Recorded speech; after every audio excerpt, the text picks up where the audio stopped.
question of mine. So suppose that like I have built a prototype of my idea that I want to pursue.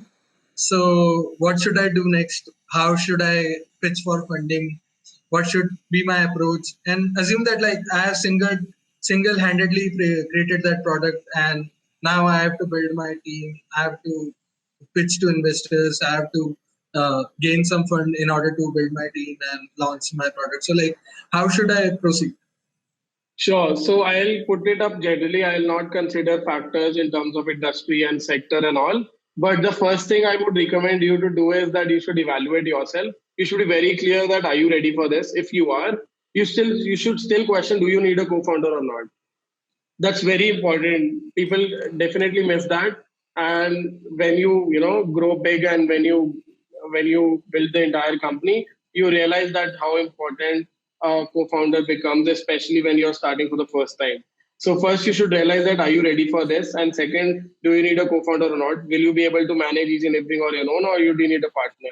If yes, then you need to figure out what you're working on. How will you convince him? Because if you convince him and he's ready to leave in each and everything, you'll be able to convince more people who will come in your team, and maybe investors as well.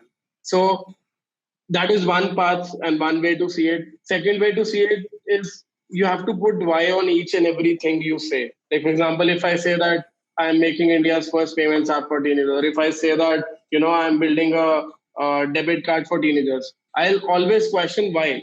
I'll for that why I'll say that because they are bounded to take physical cash from parents. So I'll ask again why cash is a problem. Why do you think that it is needed? So you have to dig deeper and question each and everything up to you come to a stage that that is a fact. Now that is how it is. And once you're clear with that, and you go ahead with pitching to the founder, you realize that there are 100 struggles, 100 hurdles.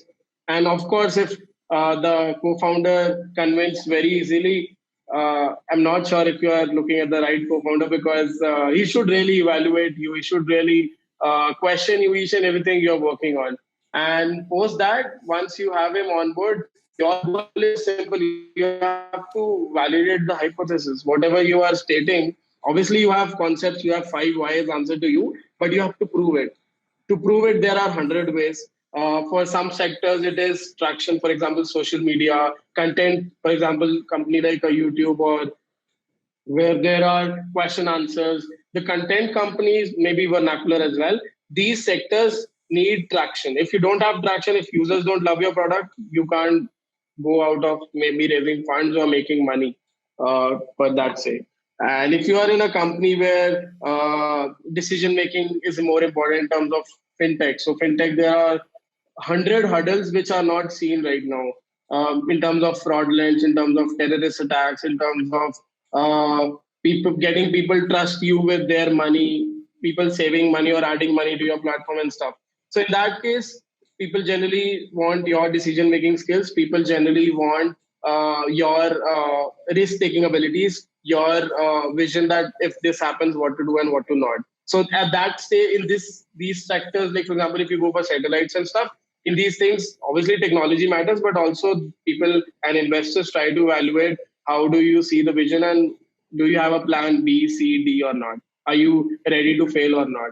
So all those things you have to answer yourself, and post that, I guess you're good to go. And this is all very automatic. For example, in some industries, you don't even need investments. For some startups, the revenue is from the day one, and your goal is to increase as much as revenue you can, so that you don't even need funding from investors, right? So it totally depends on the idea, but you should be very clear that the stage begins with you convincing yourself, you convincing your co-founder, you validating the hypothesis.